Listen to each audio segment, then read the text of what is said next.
Did you miss that memo during? Not today. Did you all keep that a secret from us? No, I mean, I showed you the thing last night. The drama surrounding Pedro Pascal and Disney just hit a whole new level. The star of The Mandalorian and the upcoming Fantastic Four movie has gone absolutely wild behind the scenes, and it's all about politics, mustaches, and some seriously questionable decisions. Has to be us.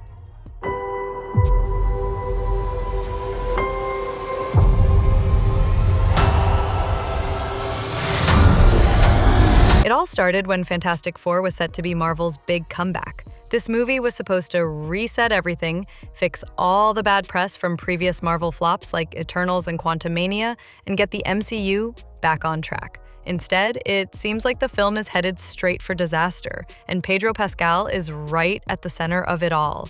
Weeks before the movie's release, it was clear that Fantastic Four was in trouble. Test screenings were a total disaster.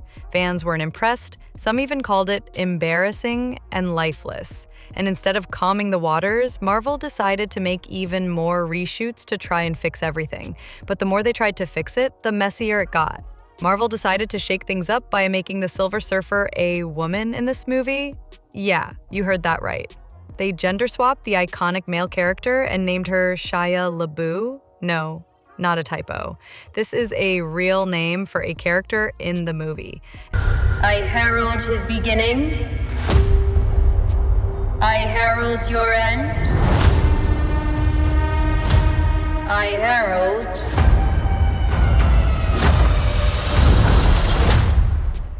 And to make things even more bizarre, this new Silver Surfer, played by Julia Garner, didn't just float around looking cool. No, she took it upon herself to deliver a 6-minute monologue about parenting, gender roles, and even fatherhood to Reed Richards and Sue Storm. In the middle of their heated argument about raising their child, here comes the Silver Surfer to lecture them about modern identity politics.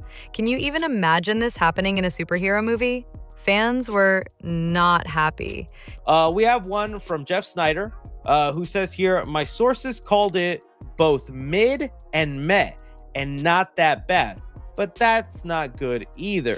The film lacks character development, as well as disappointed the use of Reed's powers. Oh, that honestly hurt me. We'll talk about that in a sec. And the use at all of the thing. Test audiences were reportedly laughing at parts that were supposed to be serious. Silver Surfer's big lecture on cosmic gender roles? Stiff and unwatchable, they said. Julia Garner's performance? Let's just say it was so flat that it felt like she was reading off cue cards. And what did Pedro Pascal think about all of this? Well, he thought his big emotional monologue about fatherhood was the heart of the movie. Seriously, Pedro even compared his moment to Tony Stark's Endgame speech. Talk about ego. But when the scenes with the Silver Surfer and Pedro's monologue got cut after disastrous test screenings, Pedro didn't take it well. Sources say he flipped out. He reportedly demanded that the scene be put back in and even reached out to the big bosses, Kevin Feige and Bob Iger.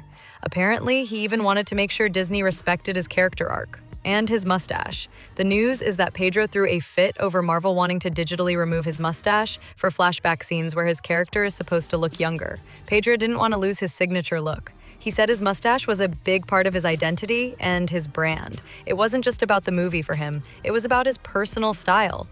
I was like, okay, and now people are like, don't ever get rid of your mustache. You look like my grandmother without it. But come on. Can you really say no to removing a mustache in a superhero movie? Especially when it's for a flashback scene? It's not like Mr. Fantastic ever had a mustache in the comics anyway, but Pedro made it clear that he wasn't willing to budge. Some fans were seriously scratching their heads. Is Pedro more worried about his mustache than the movie itself? Was the big question. Disney wasn't having it though. They decided that the film needed less of that kind of drama. They were trying to tone down the over-the-top political messages and focus on getting the movie right. But Pedro? He wasn't backing down. So what did Disney do in response to Pedro's tantrum? Well, they decided it was time for some damage control. Disney called an emergency meeting and came to a big conclusion. Pedro needed to dial down on his politics, at least when it came to promoting the Fantastic Four. In other words, Disney told Pedro to keep his personal views out of the film's press and promotion. the process. I have no idea what. I have zero talking points on that topic. Sure. So I only have traps that I could step into. So I'll just flat out say no comment.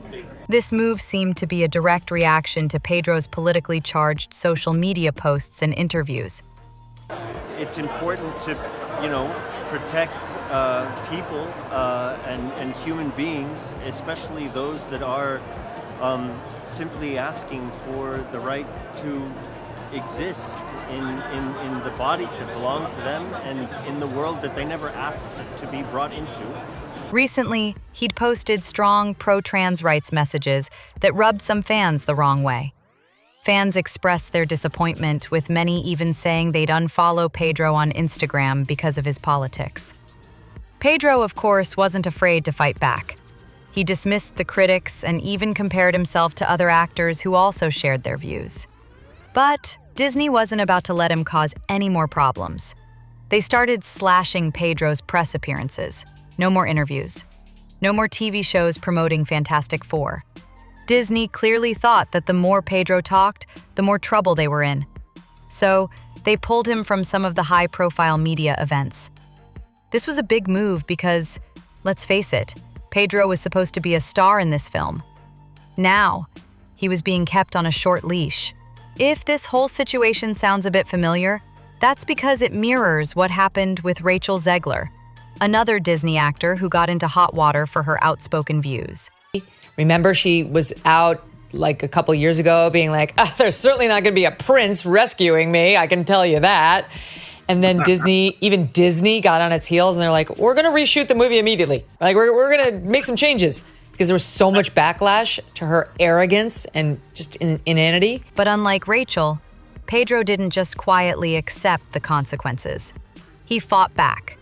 And now, both Pedro and Rachel have become poster children for Disney's tricky balance between artistic expression and public relations.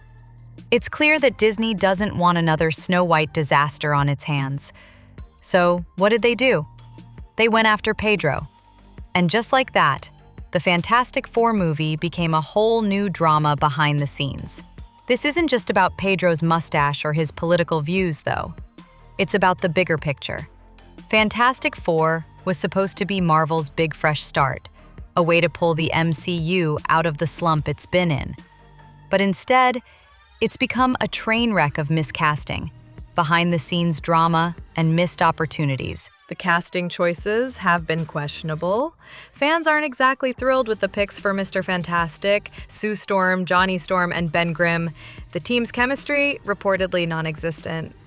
And worst of all, the script has been completely rewritten to fit the latest political agendas, leaving fans wondering if the Fantastic Four will even feel like the Fantastic Four. We will face this together.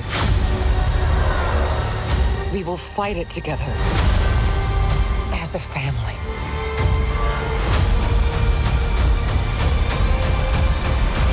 Marvel's desperate attempt to fix this mess by doing reshoots just weeks before the movie's release has only made things worse. The movie's tone flips between trying to be a cosmic space opera and an awkward therapy session with lasers. None of this was supposed to happen, and it shows. Fans are worried this might be the final nail in the coffin for the MCU as they know it.